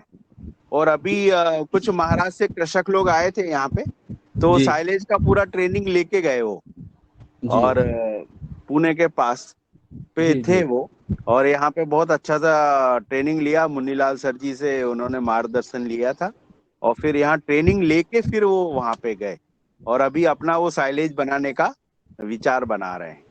जी सर। ओम। जी जी, बहुत बढ़िया, बहुत बढ़िया। ओम। बहुत बहुत धन्यवाद कि हमारी चर्चा सदन में हो रही है, और आज जिस विषय पर चर्चा हुई उस पर आदरणीय सर जी ने और हमारे रमेश चंद्र मेहरा जी ने, रवि आदित्य जी ने इस चर्चा की। आज का मेरा ओंकारनाथ जी कुछ कहना चाहते हैं सर? जी सभी को आदरणीय ओंकारनाथ नमस्कार। जी नमस्कार। जी। रवि आदित्य सर से मेरा एक समाधान चाहते हैं। इस वर्ष हम कुछ फसल, नया फसल लगाने जा रहे हैं, जिसमें एक है केला, 1 एकड़ में केला लगा रहे हैं, और दूसरी फसल है लेमन ग्रास खेती, 1 एकड़ में लेमन ग्रास भी लगा रहे हैं, और तीसरी फसल है चावल की खेती, काला चावल और काला नमक किरण, 2 वैरायटी चावल का है, जो बताया जाता है कि शुगर फ्री होता है और उसमें पोषक तत्वों की मात्रा भरपूर है। तो 4 एकड़ में हम इसको लगा रहे हैं, और ऑर्गेनिक ढंग से। तो इसमें एक जो है मार्केटिंग का जो समस्या है, नया नया चुकी है, तो हम रवि आदित्य सर से जानना चाह रहे हैं कि इसको मार्केटिंग कैसे करें, कैसे किसको हम मार्केट में बेच सकते हैं। काला नमक किरण, काला चावल के बारे में अमेजन पर रेट इसका 300-400 रुपये किलो चावल का रेट दिखाता है, तो हम कैसे वहां तक पहुंचे, और भी क्या क्या तरीका हो सकता है मार्केटिंग करने के लिए, हमको थोड़ा सा इसमें समाधान करें। जी ओंकार जी, जी देखिए पहले इसमें एक ऐसा है कि जैसे आपने 3 फसल के बारे में बताया, एक तो लेमन ग्रास के बारे में बताया, एक काला नमक चावल के बारे में आपने बताया। तो काला नमक चावल की जो उपयोगिता है, जो एक जैसे आपने रेट बताया कि अमेजोन पे है, तो सबसे पहले जो आप ऐसा कर सकते हैं कि जो भी आपके नजदीकी, आप झारखंड में कहाँ से हैं ओंकार जी जी? पलामू झारखंड। पलामू झारखंड। तो देखिए एक चीज आप कीजिए कि आस पड़ोस में जितने भी आपके जो स्वास्थ्य केंद्र, जो डॉक्टर हैं, मेरे कहने में जो शिक्षित वर्ग है, वो शिक्षा जगत से जुड़े हुए हैं, उनको आप ये चीज बताइए, उनसे आप चर्चा अपने अपने बारे में कि मैं एक जैविक कृषक हूँ, मैं इस कार्य को कर रहा हूँ और इस उत्पादन पे ऐसा ऐसा कर रहा हूँ, और उसमें उनको एक आप अमेजोन के ही उस उत्पादन का या अलग से गूगल से एक इसकी जानकारी निकाल करके कुछ प्रिंट आउट करते हुए कि सर ये चीजें हैं और ये आपके बगल में है या मैं खुद कर रहा हूँ, और एनी टाइम आप विजिट कर सकते हैं। कहने का मतलब कि आप आके देख सकते हैं कि मेरे इसकी ग्रोथ कैसी है, मेरी प्रयोग कैसी है। आप कभी भी, होता है ना कि हम लोग अगर कहें कि आप रैंडमली चले आइए, जब आपकी इच्छा हो चले आइए बिना बोले, तो और मैं आपको इसकी जानकारी आपसे शेयर करूंगा और चाहता हूं आपकी ओर से ये प्रकार हो। तो ये एक ऐसा चीज है जो खास वर्ग होता है ना, जो बुद्धिजीवी समाज जिसको कहते हैं, जो हेल्थ कॉन्शियस ज्यादा है, वो आप प्रशासनिक सेवा के लोग हो सकते हैं, शैक्षणिक सेवा के लोग हो सकते हैं, उनको आप इस बारे में, अपने बारे में एकदम बताइए कि मैं इस प्रकार से ये कार्य कर रहा हूँ। इससे 2 फायदा आपको होना है। एक व्यक्ति भी अगर आपके संपर्क में आता है, क्योंकि उन लोगों में एक बड़ी अच्छी खूबी क्या होती है, अगर आप कर्मचारियों और अधिकारियों में आप देखेंगे, कुछ अधिकारी ऐसे होते हैं जो आपको एकदम जब समझ लेंगे तो वो आपको बहुत अच्छी तरह से सहयोग करेंगे, और अपने जो उनकी सर्किल होती है, जो ऑफिशियल सर्किल होती है, वहां भी प्रमोट करेंगे। यानी आपकी खुद की आप एक प्रिंट आउट निकालते हुए कि ये इसकी जानकारी ये है, इसकी स्वास्थ्य संबंधी जानकारी ये है, यानी जो यूएसपी कहते हैं ना, यूनिक सेलिंग जो टॉपिक होती है, यानी उसकी क्यों हमें काला नमक चावल का प्रयोग करना चाहिए, उसकी जानकारी लेते हुए और आप इस जगह इसकी चीज को कर रहे हैं। साथ से मैं अपने लोकेशन का भी जो गूगल पे हम लोग मोबाइल पे शेयर करते हैं ना लिंक, ये जी उनके जी साथ जरूर शेयर कीजिए कि सर ये एड्रेस है। मैंने अधिक से अधिक अपने बारे में उनको बताइए और फोटो शेयर कीजिए। मैंने आपका खुद का प्रस्तुतिकरण जो है ये जरूर उनको दीजिए और ये भी उनको साथ में कहिए कि सर आने वाले समय में ये पीजीएस से मान्यता प्राप्त भी हमारा ये हो जाएगा, कि उनको लगे कि ये पूरे प्रोसेस में हम लोग जा रहे हैं। जी जी ओंकार जी जी। जी जी। तो इसमें ऑर्गेनिक के लिए भी तो अप्लाई, सर्टिफिकेशन के लिए अप्लाई करना पड़ेगा, क्योंकि जो ऑर्गेनिक कर रहे हैं तो उसका सर्टिफिकेशन ऐसे तो लोग विश्वास करेंगे नहीं कि हाँ वही तो मैंने सर्टिफिकेशन। कहा। जी जी, जी वही तो मैंने आपको कहा ओंकार जी कि जैसे हम लोग की और दूसरे 5 राज्यों में ये प्रक्रिया चल रही है पीजीएस की प्रमाणीकरण की, आने वाले समय में बिहार झारखंड में भी ये आ जाएगी। तो आप उनसे जब चर्चा करेंगे, जैसे हम अगर फर्ज करिए कि मेरा नाम ओंकार है और आप कोई पदाधिकारी हैं, वो हेल्थ से जुड़े हुए हों या प्रशासनिक पदाधिकारी हों, अगर मैं खुद अपने बारे में बताऊं कि मैं इस चीज़ की खेती में सर जा रहा हूं करना और इसकी ये उपयोगिता है, ये इससे ये फायदा होता है। अब सवाल उनका होता है कि क्या आपका अनुभव क्या है? तो अनुभव आप कहें कि सर अभी मैं अपने स्तर पे जैविक खेती में कर रहा हूँ, जो जिसके उत्पादन को अब आप क्या होता है ना कि हमें कुछ फोन नंबर्स, कुछ कॉन्टैक्ट आप जरूर अपने साथ हमेशा रखेंगे जो आपके पूर्ववर्त के कस्टमर रहे हों। जैसे अगर आपके कस्टमर, जो अगर मैं कहूँ कि प्रदीप जी अगर आपके कस्टमर हैं, तो रेफरेंस अपने लोग देते हैं ना कोई किताब लिखने में कि ये रेफरेंस, ये कोटेशन, ये जानकारी हमने वहां से ली। ठीक कस्टमर की जानकारी को कि आपको बताने में, विश्वास दिलाने में वो कस्टमर एज अ रेफरेंस वहां काम करेंगे। ठीक उसके बाद आएगा कि सर हम लोग दूसरे, तो क्या पतंजलि से जुड़े हुए हैं और दिव्य योग मंदिर ट्रस्ट इस चीजों को कर रहा है पीजीएस को, तो सर हमारे दूसरे राज्यों में ये प्रक्रिया शुरू है और हम लोग के बिहार या झारखंड में भी ये प्रक्रिया आएगी, तो हम लोग इसे आगे बढ़ाएंगे और ये आपको जैविक प्रमाणीकरण की सर्टिफिकेट भी उसके साथ आपको दिखेगी। लेकिन अभी आप वर्तमान में देखें कि मैं इस प्रकार इसकी खेती कर रहा हूँ या करने जा रहा हूँ। जी जी। इसका सर ऑनलाइन, जी पीजीएस का तो ऑनलाइन भी, ऑनलाइन खुला हुआ है सर ऑनलाइन रजिस्ट्रेशन करने के लिए।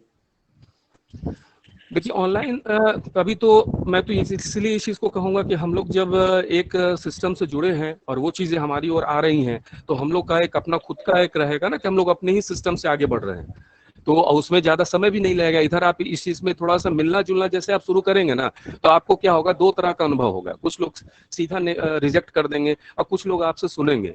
इसलिए मैंने अधिकारियों की बात इसलिए कही कि जो भी बड़े अधिकारी होते हैं वो सुनते हैं।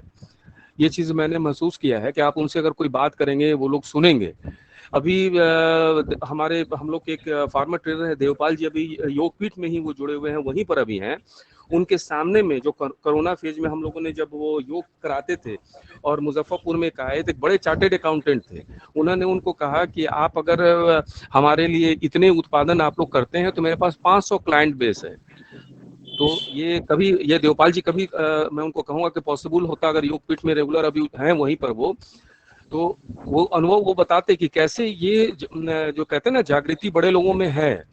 क्या होता है ना कि आप गौर करेंगे कि अगर आप लोग में से कोई भी किसी पॉलिसी, जो बीमा पॉलिसी होती है, तो जितने बड़े प्रीमियम्स होते हैं वहाँ कस्टमर ज्यादा क्वेश्चन नहीं करता है, लेकिन जितने छोटे प्रीमियम्स होते हैं वहाँ बहुत क्वेश्चन कस्टमर करता है। मैंने, मेरा कहने का मतलब कि जो लोग भी अच्छे हैं, जो समझदार लोग हैं, बुद्धिजीवी लोग हैं, वो लोग इस चीज को बहुत ही पॉजिटिवली लेते हैं। जी जी जी जी जी, धन्यवाद सर। धन्यवाद ओंकार नाथ जी। और सदन में आदरणीय हमारे पतंजलि पीठ से श्री पवन कुमार जी उपस्थित हैं। हम सब उनका मार्गदर्शन चाहेंगे कि वो अपना मार्गदर्शन देने का कष्ट करें।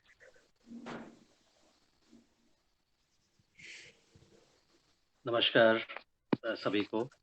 आज की कक्षा परिचर्चा बहुत अच्छी चल रही है और जो योगाहार का उद्देश्य है उसकी पूर्ति धीरे धीरे अपनी गति से आगे बढ़ रही है और जो अनुभव और जो विचारों का आदान प्रदान चल रहा है उसमें मुझे लगता है कि अगर हम इस तरह से एक दूसरे से बातचीत करके कई सारी हमारी जो समस्याएं हैं, शंकाएं हैं, उसका हम कुछ हद तक के या पूर्ण रूप से समाधान पा सकते हैं। जो अभी वर्तमान में हमारी जानकारी का जो स्तर है, जहाँ तक के किसी भी एक स्थान पर जो अभी चर्चा हो रही थी कि हम वहाँ की स्थिति के बारे में जानकारी कैसे हासिल करें, वहाँ पर हम क्या करना चाहिए, क्या नहीं करना चाहिए।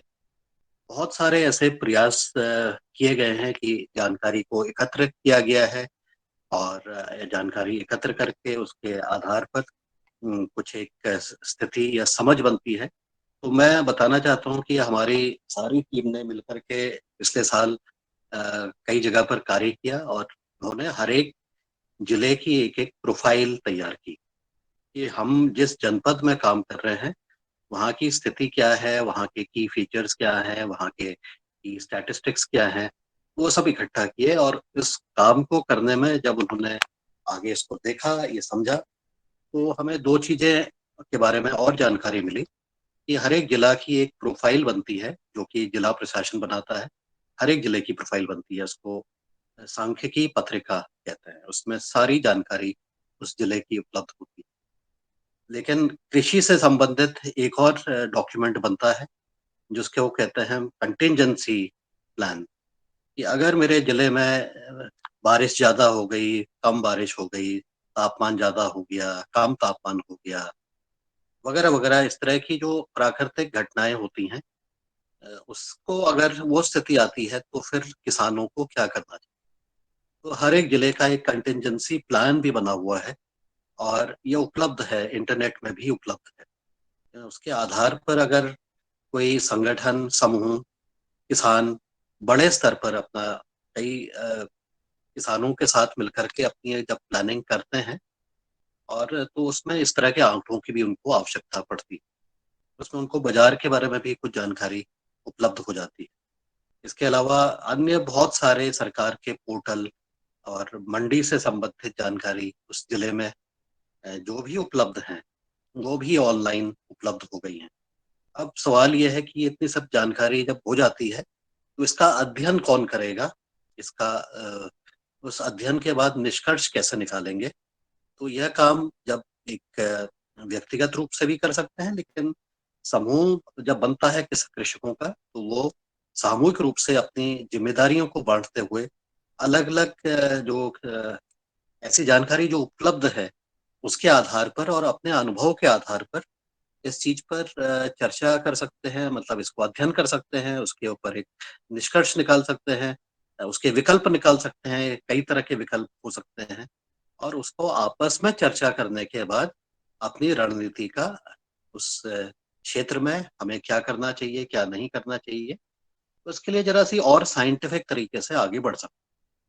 तो मेरा अनुरोध ऐसे सभी कृषकों से है जो कि समूह के रूप में अपना विस्तारीकरण करना चाहते हैं, तो इस तरह के ये इन्वेस्टमेंट भी इस कृषकों को करने की ज़रूरत है। अगर ये इन्वेस्टमेंट करेंगे तो शायद हम इस अनुभव से और कुछ सीखते हुए आगे बढ़ चलेंगे।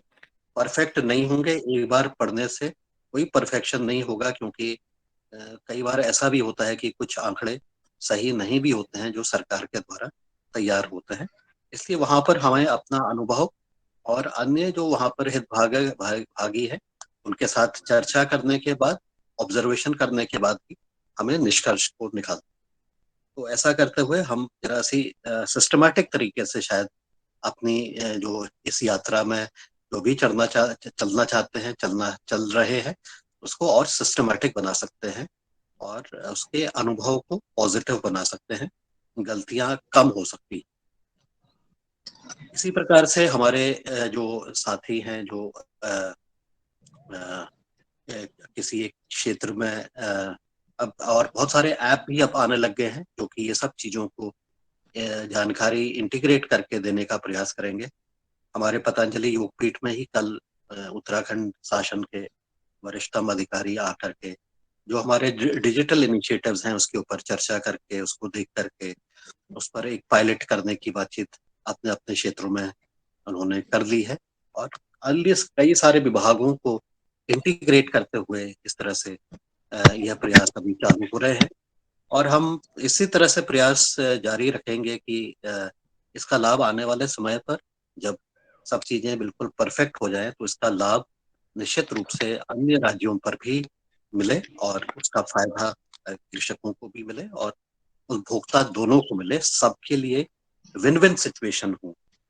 यह सिचुएशन बहुत आसान हो जाता है हमें देखना, समझना, समझना कि देखिए वहां पर ऑनलाइन में ये चीजें 400 रुपये, 500 रुपये किलो, या जो भी उसका एक जो बड़ा स्तर दिखता है किसी भी प्राइस का, तो हमें मन में स्वाभाविक रूप से अपेक्षा निकलती है कि हमें भी, काश हमें भी यही प्राइस मिल जाता तो हमें बहुत फायदा हो जाता।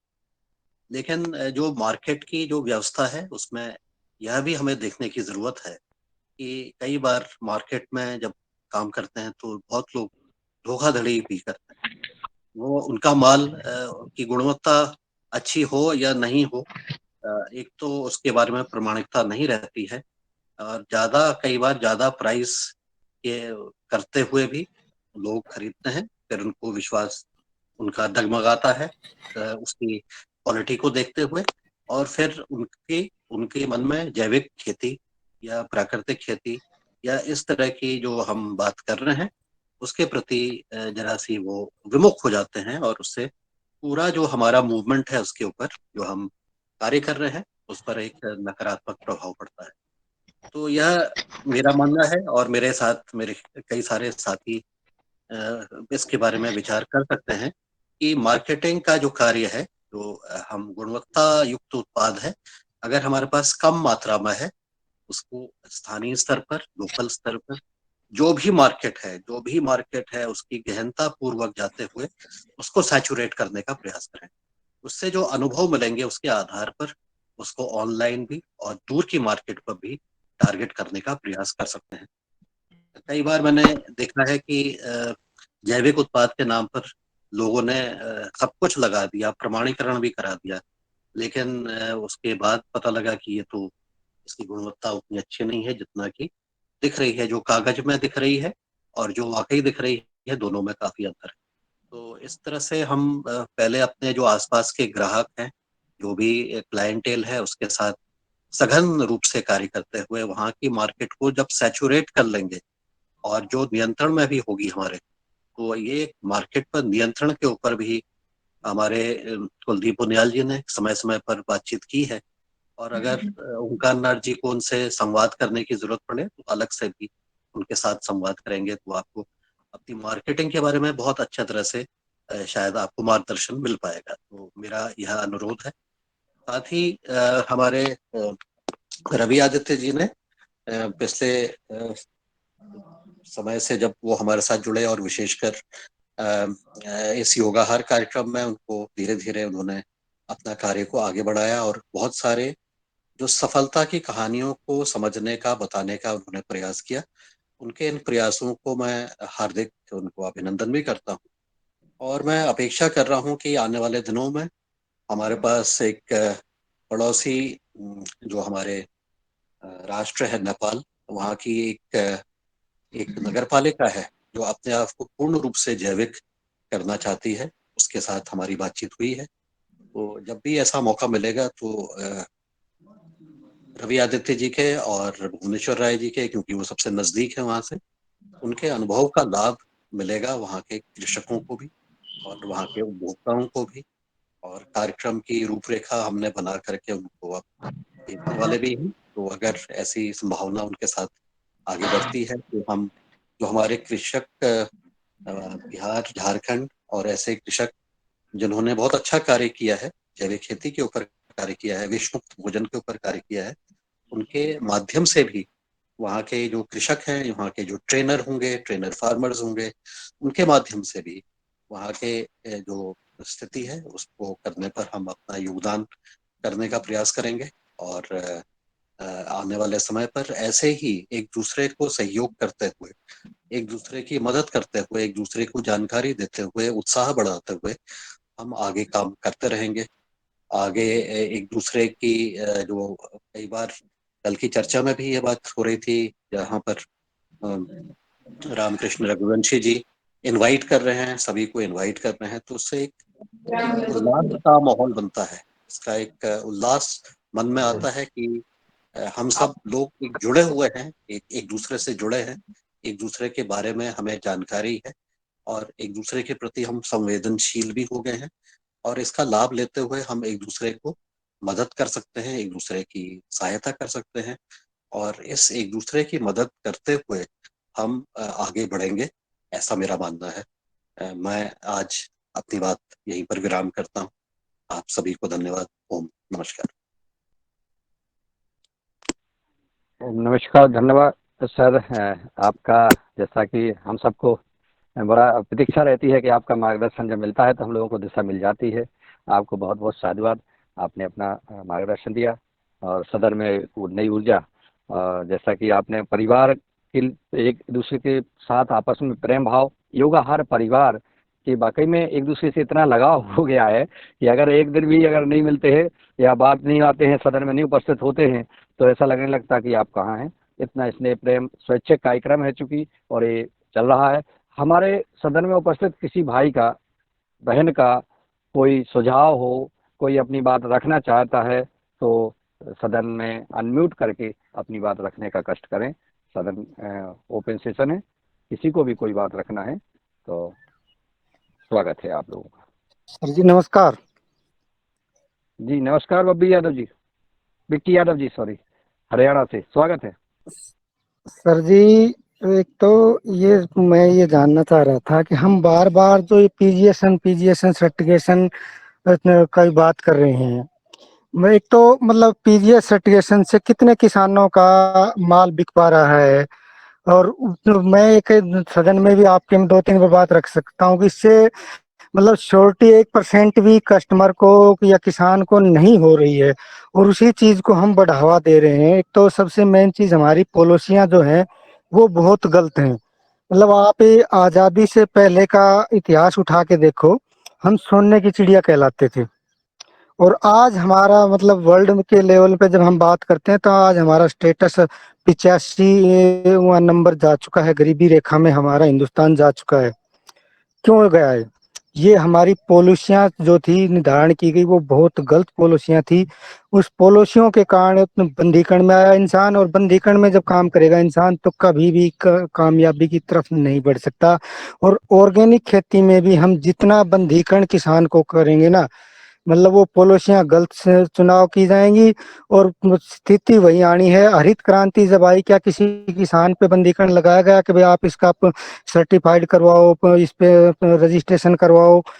आम इंसान को खुला छोड़ा गया, वो खाद, डीएपी, यूरिया, केमिकल, जहर से बेहिसाब से छिड़का गया, उसका माल बिकता रहा, लेकिन उसमें कोई बीच में कोई समस्या नहीं आई। अब हमें जागरूक हुआ कि भाई इसने तो हमारे पर्यावरण को दूषित कर दिया, हमारे मानव जाति को बर्बाद कर दिया, ये कर दिया, वो कर दिया। लेकिन जब भी पॉलिसी किसान के सही नहीं चुनी जाएगी ना, तब तक कामयाबी नहीं हो सकती।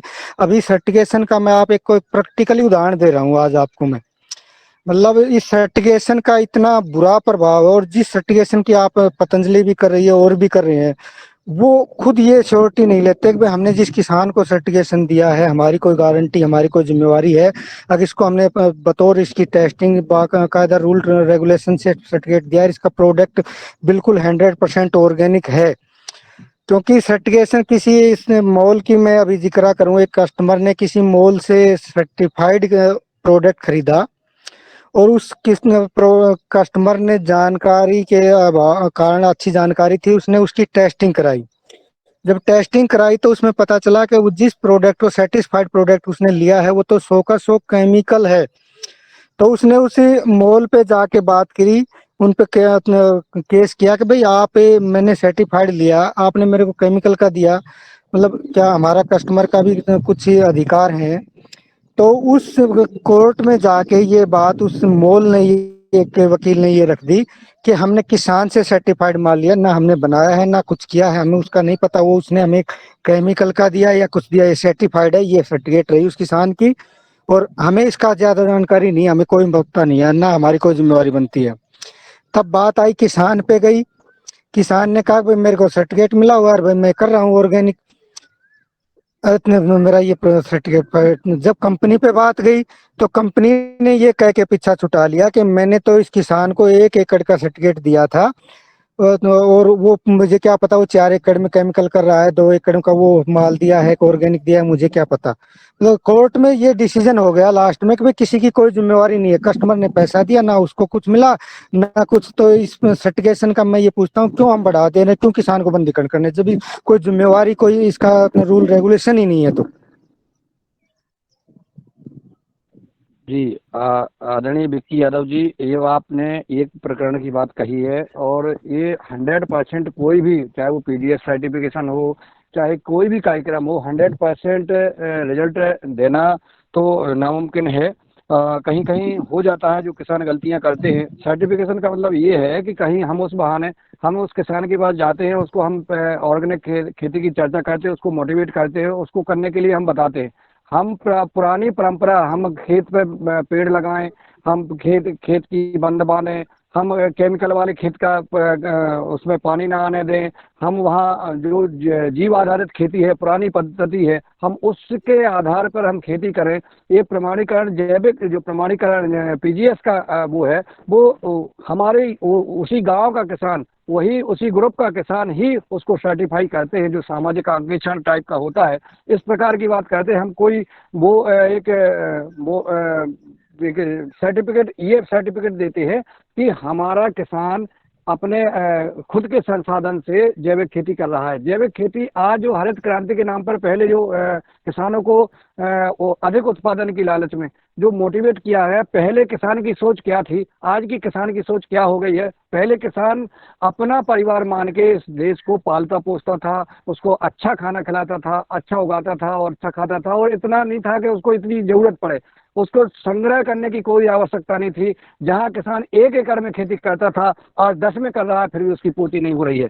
और पहले आराम से उसकी सोच, उसका खर्च नहीं था, उसका बाजार आधारित किसान नहीं था कि वो मार्केट में जाए, सिर्फ मार्केट में सिर्फ कपड़े लेने जाना जाता था, उसको ना सब्जी लेने जाना था, ना उसको फल लेने जाना कहीं जाना पड़ता था, ना उसको कोई सिर्फ जो है पहनने ओढ़ने के कपड़े लेने जाना था, और कोई भी न कृषि यंत्र बाजार से लाता था, न खाद बाजार से लाता था।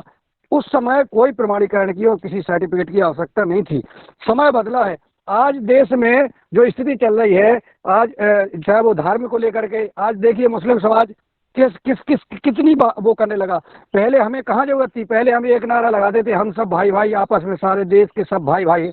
आज आप कह सकते हो कि आप भाई भाई हो, क्योंकि इधर जो है ये हिंज फौजे बन रही हैं, इधर आतंकी तैयार कर रहे हैं, और हम जो है अहिंसा का पाठ पढ़ाते जाएं। तो अब हमें हथियार भी तैयारी करना पड़ेंगे, हमें अपने हिसाब से तैयार भी होना पड़ेगा। अब आप कहेंगे पहले कहाँ जरूरत थी, पहले तो आदमी जो है लाठी रखते थे अपने यहाँ, क्योंकि जानवर कोई जहरीले उनकी रक्षा के लिए, पहले ऐसा होता ही नहीं था, अब ऐसा होने लगा। अब और पहले के में अंतर है, ऐसा मेरा मानना है। सदन में अन्य लोग भी उपस्थित हैं, वो भी अपनी मत रख सकते हैं। विक्की यादव जी ने जैसा कहा है, मैं मानता हूं कि और एक नहीं, ऐसे कई प्रकरण आते हैं कि किसान जो है हमसे कहता है कि हम ऑर्गेनिक कर रहे हैं, और अपने आगे केमिकल डाल देता है, कहीं कुछ कर देता है। ये गलतियां कुछ करते हैं, परंतु इसका मतलब ये नहीं कि हम ये टोटल बंद कर देंगे। किसान तो गलतियां कर रहा है, लेकिन जो कंपनियां सर्टिफाइड कंपनियां हैं, जिनको ये दी गई अथॉरिटी, वो सबसे मोटी गलती वो कर रही है। मैं आप एक प्रैक्टिकली अपना उदाहरण देता हूँ। मैं इस सर्टिफिकेशन के खिलाफ शुरू से था, और इसकी हकीकत जानने के लिए मैंने अपना पतंजलि में पीजीएस सर्टिफिकेशन के लिए अप्लाई किया, और वो अप्लाई करने के बाद उसकी 700 रुपये मेरे से फीस चार्ज ली गई, और 700 रुपये अप्लाई करने के बाद उसको सर्टिफिकेशन मेरे को दे दिया गया। ना मेरी मिट्टी जांच हुई, ना कुछ रूल रेगुलेशन फॉलो हुए। तो उसकी श्योरिटी कैसे है कि मैं, आपको पता है मैं ऑर्गेनिक कर रहा हूँ?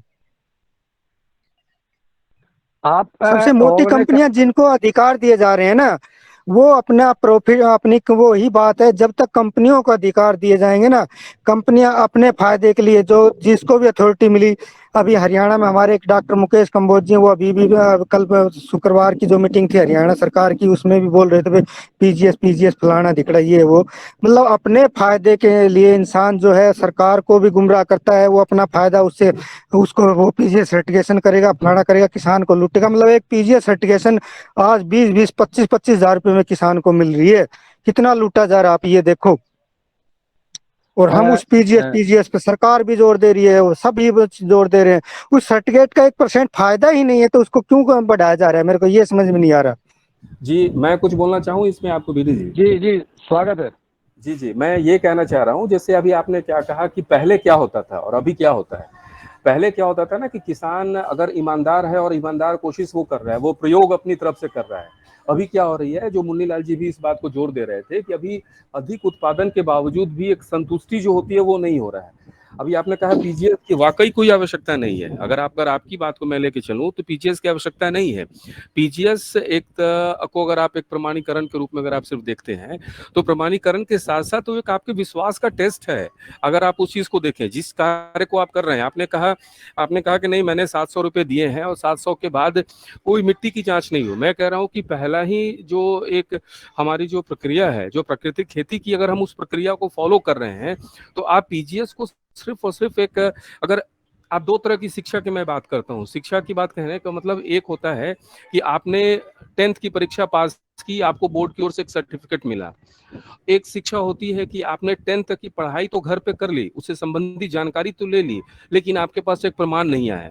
वैसे बच्चे भी होते हैं, जब ये वो हरियाणा के हों या उत्तर प्रदेश के हों या बिहार के हों, जो चीटिंग करके या पैरवी करा करके भी वो पास कर जाते हैं। लेकिन जो बच्चे जिनका सघन अध्ययन होता है, जो पढ़ते हैं, आप तो मेरा कहना सिर्फ ये है कि जो किसान और जो योगेश जैसी जिनकी मैं बात कर रहा हूँ, उनके साथ में 3000 किसान है, वो पीजीएस से प्रमाणित है। और अब आप इसको पॉजिटिव और नेगेटिव लेके चलें, सकारात्मक और नकारात्मक में। आपकी मिट्टी की जांच आपकी बात ठीक है, आप कह रहे हो प्रमाणीकरण, लेकिन प्रमाणीकरण जब भी होता है तो प्रमाणीकरण का तो तभी माना जाएगा ना जो जो उसके रूल रेगुलेशन है उस पे वो फॉलो किए गए, और वो चीजें प्रोडक्ट जब सैंपलिंग जांच होती है वो उस हिसाब से रूल रेगुलेशन के हिसाब से पाया जाता है तो प्रमाणीकरण सही है।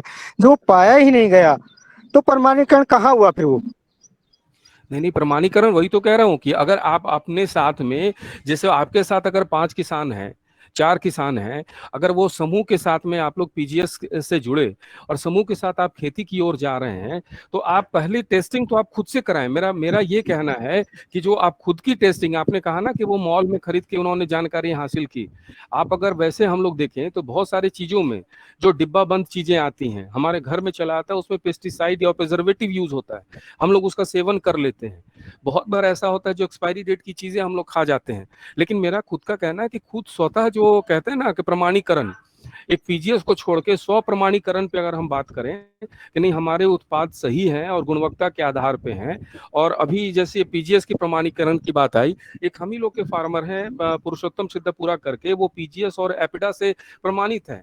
और वो उनकी जमीनें जो हैं, उनकी 100 की जमीनें वो 15 एकड़ से या 100 एकड़ पे चली गई लीज पे करते करते, और वो विदेश में उनके सामान जा रहे हैं। देखिए कहना क्या है कि आपकी चिंता और आपका जो सोच है जायज है, लेकिन बस उसमें सिर्फ एक चीज है कि खुद ही आप उसका प्रमाणीकरण आप कराते हुए चले। एक तो है कि वर्षा के कारण दूसरे के खेत का जो कार्बनिक जल है वो आपकी तरफ भी आ रहा है, लेकिन अगर आप अपनी तरफ से थोड़ा प्रयास करके देखें, थोड़ा करके देखिए एक समय है, कुछ एक जो कहते हैं ना कि वक्त का पहिया, वो चीजें हैं, वो बदल रहा है और फोर्सली सबको बदलना होगा जैविक की ओर। और ये चिंता स्वतः खत्म हो जाएगी कि आप खुद से इसको करें, सर्टिफिकेट के साथ आप भेजें। कहते हैं ना वो आत्मविश्वास खुद ही बढ़ता जाएगा, आप खुद जो आपके अंदर जो जो करवाहट आई है वो खुद खत्म हो जाएगी। जी जी नमस्कार जी आदरणीय रघुवीर जी, नमस्कार। ओम, जी। स्वागत है। मैं इसमें थोड़ा सा ऐड करना चाहूंगा। जो पीजीएस मतलब पार्टिसिपेटरी गारंटी सिस्टम, इसका जो बेसिक कंसेप्ट है वो ये है कि एक किसान जो ऑलरेडी पीजीएस के तरह सर्टिफाइड है, वो दूसरे का रिकमेंडेशन करता है कि ये भी अच्छा किसान है और ये पहले से जैविक कर रहा है। और इसका जो बेसिक कंसेप्ट यही था कि जो जैविक कर रहा है उसको पीजीएस में लिया जाए, क्योंकि ये थर्ड पार्टी सर्टिफिकेशन की तरह उतना महंगा नहीं है। और इसको इस तरह से डिजाइन किया गया है कि इसमें एक किसान दूसरे की गारंटी ले। जो आपके यहाँ पे समूह है वो उसके लिए रिस्पॉन्सिबल है, जब जिसने आपको क्या कहते हैं वो किया कि भाई ये किसान अच्छा है, ये पहले से जैविक कर रहा है।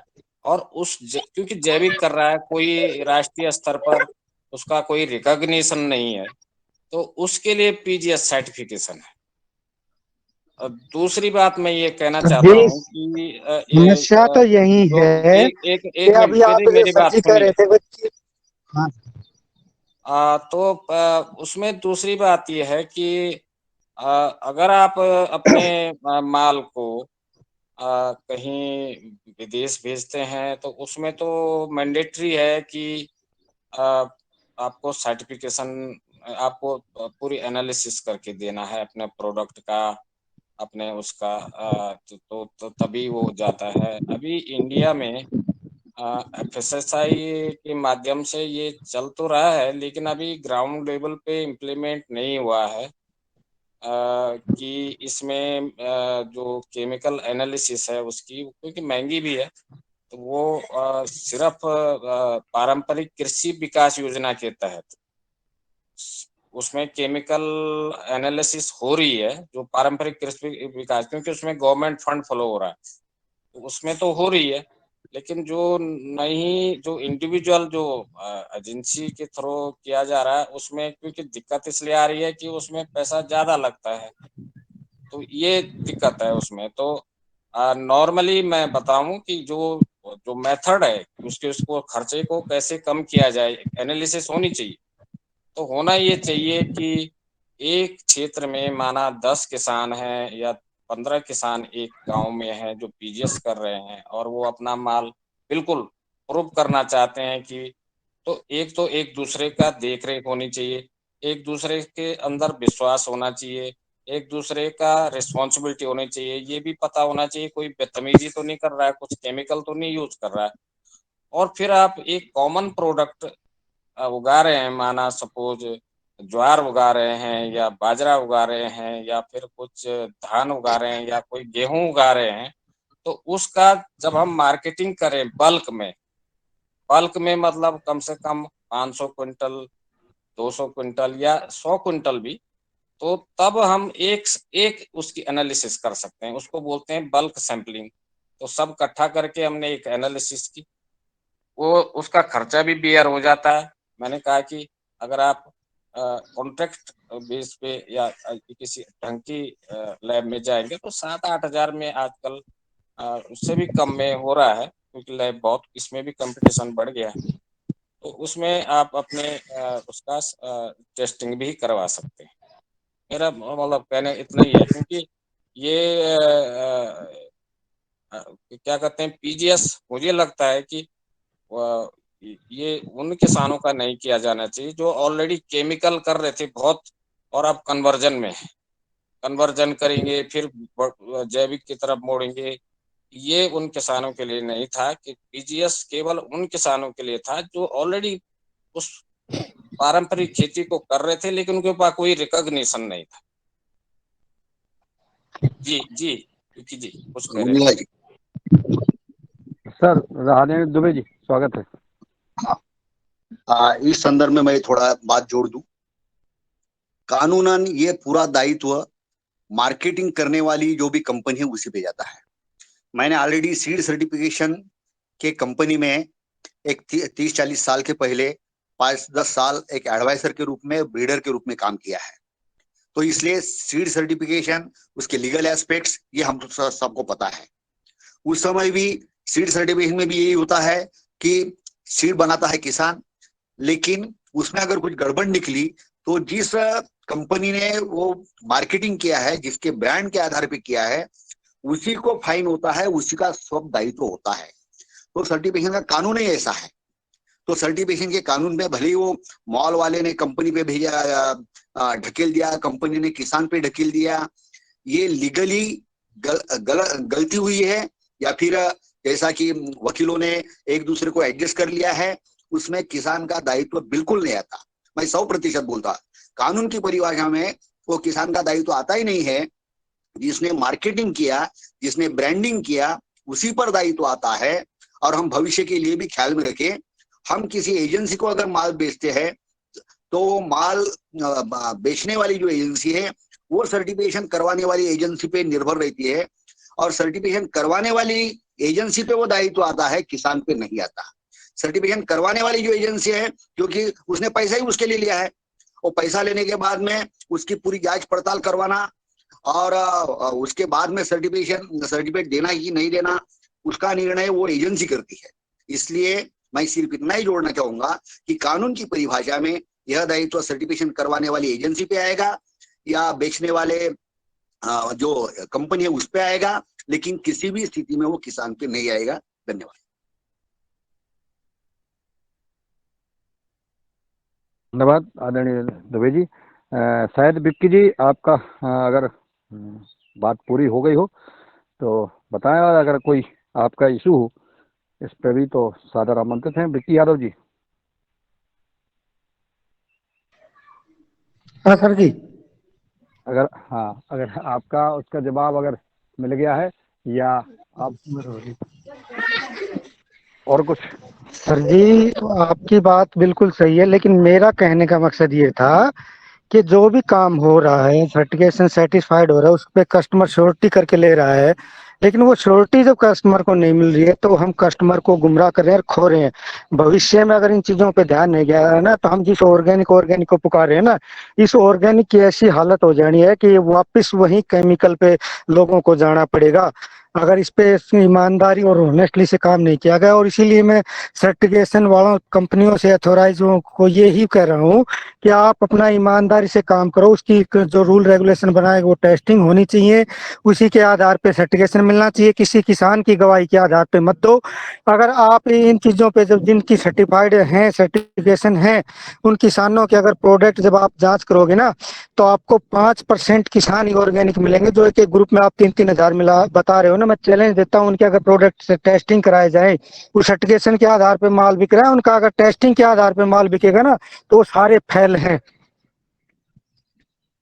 धन्यवाद आपको, आपने सुझाव दिया है और कि इसमें हमें जो प्रामाणिकता के अनुसार कि किसान से हमें काम करना चाहिए, उसका जो पीजीएस का कार्यक्रम है उसमें हमें ध्यान देना चाहिए और उन कंपनियों को ध्यान देना चाहिए जो पीजीएस करा रही हैं। आपको आपके सुझाव के लिए हम आपको धन्यवाद देते हैं, क्योंकि आने वाले समय में हम ज़्यादातर किसान इस प्रकार का काम ना करें और जो पीजीएस सर्टिफिकेशन हो रहा है उसके पूरे पर अगर आप वो पूरा करें। इन्हीं शब्दों के साथ, चूँकि 8:10-11 हो गए हैं, हम अपने इस कार्यक्रम को समापन की ओर ले जाएंगे। इसमें मैं आदरणीय दादा इंजीनियर टोलीचंद जी से निवेदन करूंगा कि वो आएँ और सबका आभार ज्ञापित कर इस कार्यक्रम को विराम की ओर ले जाएं।